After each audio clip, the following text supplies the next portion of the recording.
Олеже, скажи мені, будь ласка, ти знаєш, що були запроваджені санкції, ти знаєш, що зараз мої адвокати збирають відповіді зі всіх інстанцій. Всі вже відповіли майже, залиш там 2 структури ще, але від РНБО є відповідь. І вона дуже смішна. Ми повідомляємо вам, що не можемо повідомити, на підставі чого вам накладено на вас санкції, тому що СБУ поставила спочатку гриф ДСК для службового користування утаємничого, а потім надало ще один: заборона копіювати. Ти знаєш, що це таке? Це навіть взагалі це вищий рівень, навіть копіювати нельзя. Так роблять завжди тоді, коли немає підстави, не може, а що казати. На Березу наклали санкції, тому що Зеленський образився за династію, запитання про Вову і про все інше. Це замечення. Я зробив краще. Я взяв цю офіційну відповідь, переклав, отримав апостіль і передав всі копії своїм, скажімо так, знайомим суддям в ЄСПЛ, як ті, які сьогодні там працюють, в Європейському суді з прав людини, так і ті, які колишні. І я тобі хочу сказати, реакція неймовірна. Він сказав, головне, всі співпало. Мені потрібна була експертиза, не більше. Ця відповідь взагалі вона поза нормами права. По-друге, накладання мають всі ознаки політичного переслідування і протирічить, це головне, по пунктах Європейської конвенції по правах людини.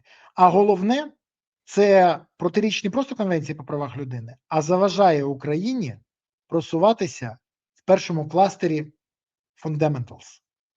Більше того, вийде звіт Ради Європи, де це буде вказано. Ти пам'ятаєш, як тільки наклали санкції, Європарламент миттєво відреагував і в 54-му параграфі вніс про заборону накладання санкцій на політичних опонентів і про заборону порушень Конституції. Там все було. Так от у мене до тебе 2 запитання.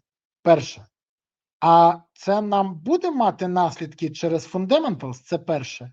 А друге, скажи, будь ласка, коли ЄСПЛ вкаже на те, що це є порушенням Європейської конвенції з прав людини, і коли ЄСПЛ вкаже на те, що Україна має скасувати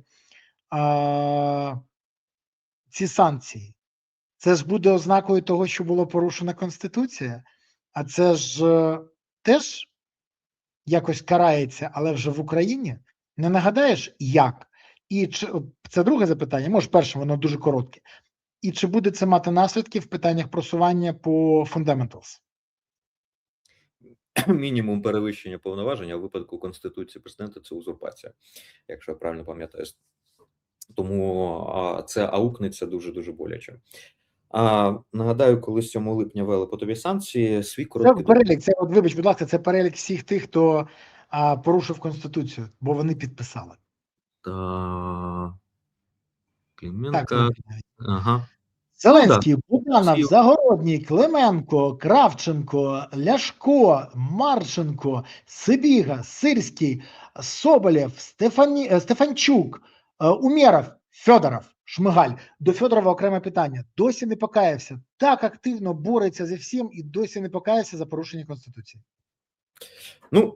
Диви, я написав, санкції проти Борислава – це найдурніше з можливих рішень, яке дуже погано відгукнеться всім дотичним до його прийняття. Це гірше, ніж злочин, це помилка, дорога і вперта помилка. Перше, найдурніше з можливих рішень, тому що у влади є 1001 інший спосіб для того, щоб, знаходячись в межах правового поля, попити крові. І навіть помститися. На жаль, але це реальність. Завжди є певні такі механізми. Дуже погано відгукнеться всім дотичним. Всім.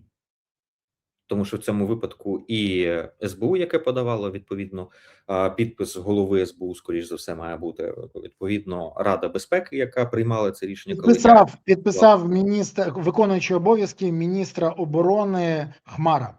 Тоді він був виконуючий обов'язки голови СБУ. Його підпис стоїть. Далі весь склад РНБО і далі президент. Всі дотичні до його прийняття. Там формування його і так далі, там не буде. Хто там писав, секретар, хто готував аналітичку і так далі. Там можуть бути якісь догані зрештою, але ні. Це гірше, ніж злочин. Це помилка. Дорога і вперта помилка.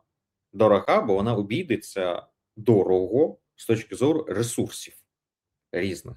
І компенсації тобі, яка потім, скоріше, буде присуджена Європейським судом з прав людини, і всього процесу, скільки людей було задіяно механізмів, ресурсів, людину-годин для всієї ці підготовки, і скільки ще буде задіяно для того, щоб, поки будеш проходити національні суди, для того, щоб захищати позицію держави по збереженню санкцій. Бо ясно ж, я думаю, що не будуть же здаватися в усіх інституціях. Тобто купа ресурсів, які будуть витрачені абсолютно непрофільно і необґрунтовано.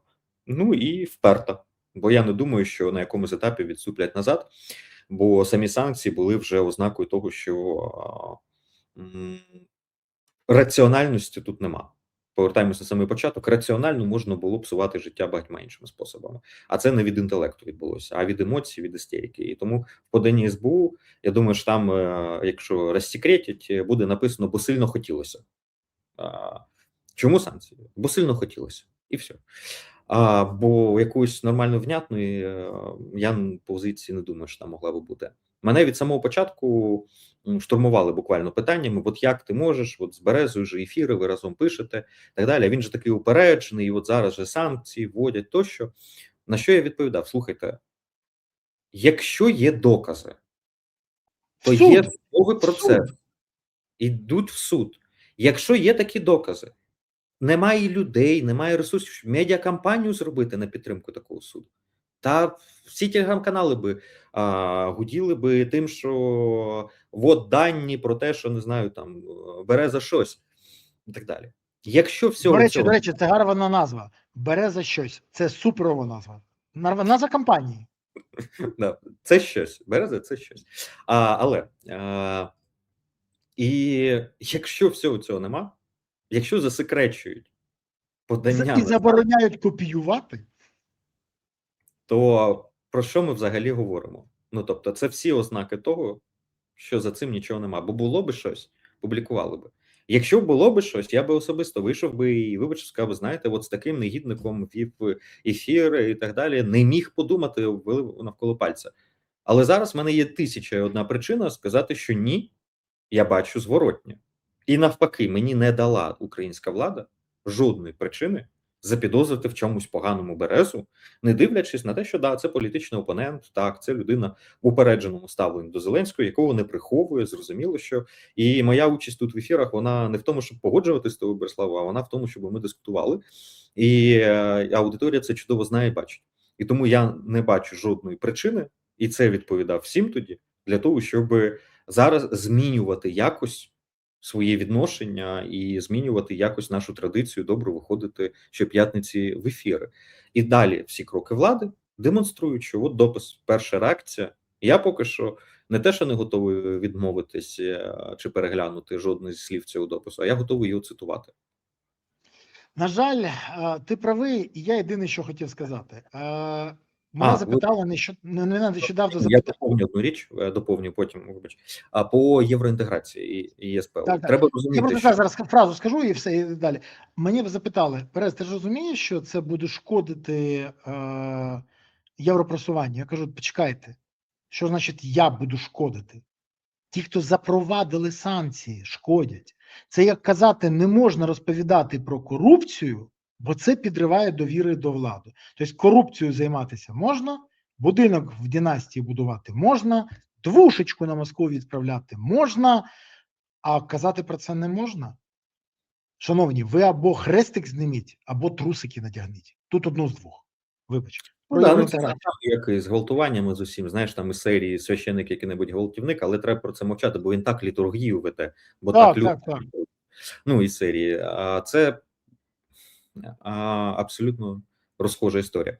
І так, я рівно про це і хотів сказати, що треба розуміти, що якраз питання, які стосуються прав людини, вони є основоположними в діяльності Ради Європи і стандартах Ради Європи, членом якої Україна є.